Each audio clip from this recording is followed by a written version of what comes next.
your build book amazing with just one trick. Okay, if you know me, you know I have a lot of opinions on what makes a good build book, but this is probably the fastest and easiest way to make an improvement. I commonly see build book pages laid out like this. The text is all in a paragraph or a bulleted list, and the photos take up the other half of the page.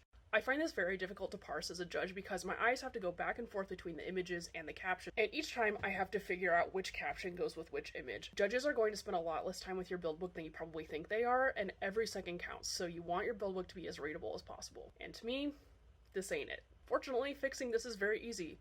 Just put the caption under the photo. That's it.